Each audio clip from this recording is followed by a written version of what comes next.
और इस तीसरे इतवार में इसको हम इंग्लिश में कहते हैं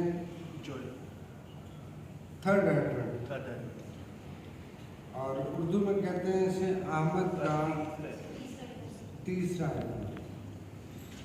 और जो आमद के तीसरे इतवार की शमा है वो भी अगर देखा जाए तो वो पर्पल कलर,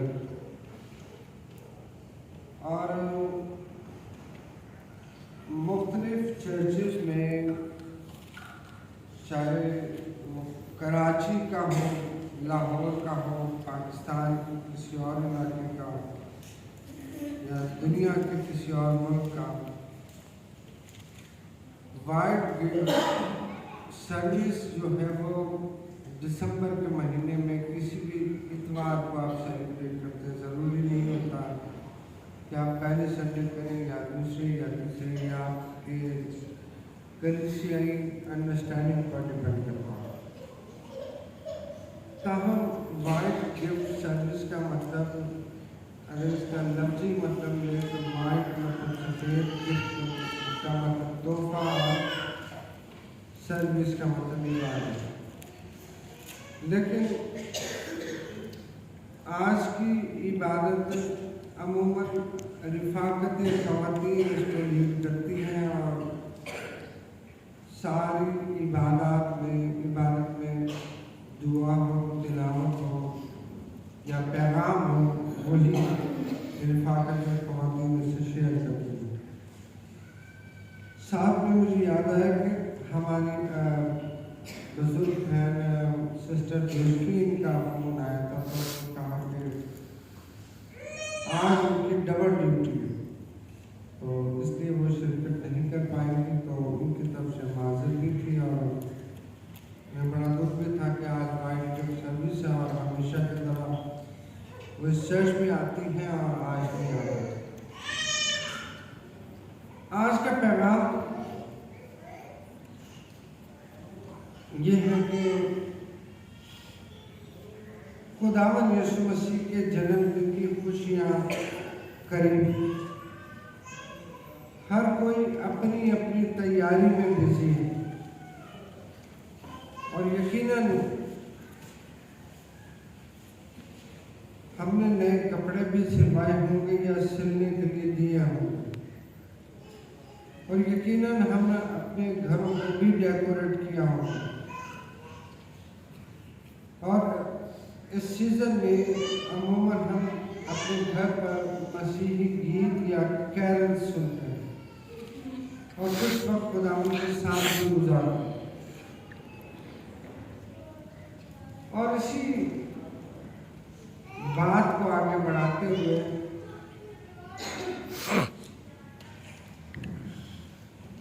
खुदावंद यीशु मसीह के जन्मदिन के मौके पर मजूसी जो तोहफा अपने साथ लेकर आए थे वो क्या था? सोना, मोर और दुबा। और खुदावंद चाहता है कि हम भी खुदावंद के हुजूर अपने अपने तोहफों को लेकर आए क्रिसमस के मौके पर। ये कहाँ से शुरू हुआ, किसने शुरू किया, मैं इस पर बात नहीं करूँगा। सिर्फ बात इतनी सी है कि क्रिसमस के मौके पर वो लोग जो अफोर्ड नहीं कर पाते, क्रिसमस में हमारे साथ खुदावंद यीशु मसीह के जन्मदिन की खुशियों में शरीक नहीं हो सकते, हम उनकी मदद करेंगे। ये पैगाम, और इसी पैगाम को लेकर आज हम अपने घरों में जाएंगे कि सिर्फ हमें क्रिसमस के मौके पर ही दूसरों की मदद नहीं करनी, बल्कि जब जब हमें खुदावंद कुव्वत और ताकत देता है, हम अपने उनके पैसों से, अपने माल दौलत से, या अगर हम किसी घर में किसी चीज़ की कमी महसूस करते हैं तो हम उस कमी को पूरा करके भी किसी की मदद कर सकते हैं। और यही हमारे खुदावंद यीशु मसीह ने भी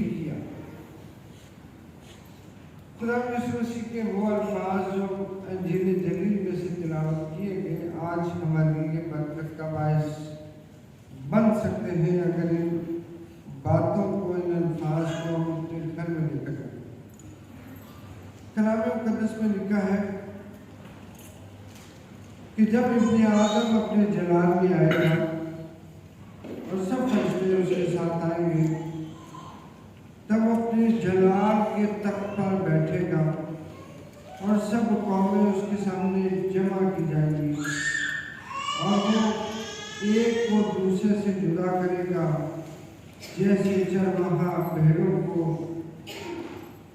बकरों से जुदा करे और भेड़ों को अपनी दाहिनी और बकरियों को बाएं तरफ खड़ा करेगा। उस वक्त बादशाह अपनी दाहिनी तरफ वालों से कहेगा, आओ मेरे बाप के मुबारक लोगों, जो बादशाही बराए आलम से तुम्हारे लिए तैयार की गई है, उसे मीरास मिलो, क्योंकि मैं भूखा था, तुमने मुझे खाना खिलाया, मैं प्यासा था, तुमने मुझे पानी पिलाया, मैं परदेसी था, तुमने मुझे अपने घर में उतारा, मैं नंगा था, तुमने मुझे कपड़ा पहनाया, बीमार था, तुमने मेरी खबर ली, कैद में था, तुम मेरे पास आए। तब बादशाह जवाब में उससे कहेंगे, क्या है खुदावंद, हमने कब तुझे भूखा देखकर खाना खिलाया। और आगे आप पढ़ सकते हैं। मतलब कहने का सिर्फ इतना सा है कि अगर हम अपने भाई की जब मैं बात करता हूँ तो इससे मुराद सका भाई भी एक माँ और बाप से, और भाई से मुराद कलीसिया का कोई भी शख्स हो सकता है। अगर हम अपने भाइयों की मदद करते हैं क्रिसमस के मौके पर, न सिर्फ क्रिसमस के मौके पर बल्कि जब जब हम महसूस करें कि किसी को मेरी मदद की ज़रूरत है, तो इससे हम खुदावंद की नज़र में मकबूल हैं। कलाम मुक़द्दस में बेशुमार मिसालें मौजूद हैं। दिया करो ताकि तुम्हें भी दिया जाए। फिर लिखा है कि अगर तुम अपने एक हाथ से दाहिने हाथ से किसी को देते हो तो बाएं को पता न चले। फिर विसाया की किताब से जो हमारा तिलावत किया गया, वहाँ भी अगर उसका मौजू रोज़ा है, लेकिन उसकी जो नीचे वाली आयत है वो दूसरों के साथ भलाई का पैगाम है कि हम दूसरों के साथ भलाई करें और खुदावंद की नज़र में मकबूल ठहरें। और अगर यशायाह के उन अल्फाज की चंद एक आयत को हम दोबारा पढ़ लें तो आयत खुलकर हमारे सामने आ गई। कलाम मुक़द्दस की आयत नंबर 58 की 7वीं आयत, और इसका ऊपर वाला हिस्सा ये है कि क्या खुदावंद किस चीज़ से खुश होता है। खुदावंद इस चीज़ से खुश होता है कि क्या ये नहीं कि तू अपनी रोटी भूखों को खिलाए और मस्कीनों को जो आवारा है अपने घर में लाए, और जब किसी को नंगा देखे तो उसे पहनाए, और तू अपने हम जिनसे रूपोशी ना करे, तब तेरी रोशनी सुबह की मानिंद फूट निकलेगी और तेरी सेहत की तरक्की जल्द जाहिर होगी। तेरी तीरगी तेरी हरावल होगी और खुदावंद का जलाल तेरा चढ़ावल होगा। तब तो पुकारेगा और खुदावंद जवाब देगा, तू चिल्लाएगा और वो फरमाएगा, मैं यहाँ हूँ। अगर तू उस बुरे को और उंगलियों से इशारा करने वाले को और हर ज़ागोई को अपने दरमियान से दूर करेगा, और अगर तू अपने दिल को भूखे की तरफ माइल करे और आसूदा दिल को आसूदा करे, तो तेरा नूर तारीकी में चमकेगा। ये सारी बातें इस तरफ इशारा करती हैं कि कलाम हमें ये सिखाता है कि अगर खुदा ने मुझे और आपको साहिब हैसियत किया है, इस लायक किया है कि हम दूसरों की मदद करें, तो कभी भी दूसरों की मदद करने से ना करें। और यही पैगाम आज का वाइट गिफ्ट सर्विस पर जो हम हदिया खुदा के सामने लेकर आते हैं, चाहे वो पैसे की सूरत में हो, चाहे वो किसी तोहफे की सूरत में हो। मुझे याद है जब मैं अभी तो मनोड़ा में हूँ, जब मैं दूसरे चर्चेज में था, पैरिश में था, तो लोग चीनी, पत्ती, दूध, आटा, ऑयल, कुकिंग ऑयल और खुला कपड़ा, स्वेटर्स और सिले हुए कपड़े, इवन के चप्पल, जूतियाँ भी लेकर आते और उसे वाइट शीट में पैक करके ताकि किसी को पता ना चले, और वो खुदा उनके घर में लाकर क्रिसमस ट्री के नीचे उसे रखा करता है। और इबादत के बाद जिस किसी को जिस चीज की जरूरत होती वो लेता और अपने घर चला जाता। यह है वो मोहब्बत जो क्रिसमस के मौके पर हम अपने मसीह भाइयों से करते हैं, उन भाइयों से, बहनों से, उन खानदानों से अपनी मोहब्बत और अकीदत का इजहार करते हैं, जो शायद इस लायक नहीं होते कि अपने लिए कुछ खरीद सकें। लेकिन जब हम उसकी मदद करते हैं, उनकी मदद करते हैं, तो खुदावंद हमसे खुश होता है। और इसीलिए खुदावंद के कलाम क्यों ना यहाँ पर जो मत्ती की रसूल की मार्फत तिलावत की लिखा है कि जब इब्ने आदम अपने जलाल में आएगा, अब हम उसके पैदाइश की खुशियों में शरीक, लेकिन अपनी दूसरी आमद पर जब वो अपने जलाल में आएगा तो फिर यही सब कुछ वो पूछेगा कि मैं भूखा था, तुमने मुझे खाना न खिलाया, मैं प्यासा था, तुमने मुझे पानी न पिलाया, मैं बीमार था, तुमने मेरी खबर गिरी ना की, मैं कैद में था, तुमने मेरा हाल न पूछा। और हम में से बहुत से कहेंगे कि आए खुदावंद, तू कब हमारे बीच में आया और कब हमने तेरी खिदमत की। और खुदावंद कहेगा कि जब तुमने अपनों से छोटों की खिदमत नहीं की तो मेरे साथ भी नहीं। तो कलाम वाज़ेह तौर पर हमें ये सिखाता है कि जब हम दूसरों की मदद का बायस बनते हैं, दूसरों की मदद करते हैं, तो इससे खुदावंद हमें बरकत देता है और हमें बहाली देता है। यशाया की किताब से जो हमारा पढ़ा गया, वहाँ लिखा है कि उस आयत को दोबारा पढ़ता हूँ। लिखा है कि और तेरी सेहत की तरक्की जल्द जाहिर होगी और तेरी सदाकत तेरी हरावन होगी और खुदावन का जलाल तेरा चंडावर होगा। हरावन उसको कहते हैं, अगर हम फौज की बात करें तो फौज में जो दस्ता आगे चलता है उसको हरावन कहते हैं, और जो दस्ता पीछे होता है उसे चंडावर कहते हैं।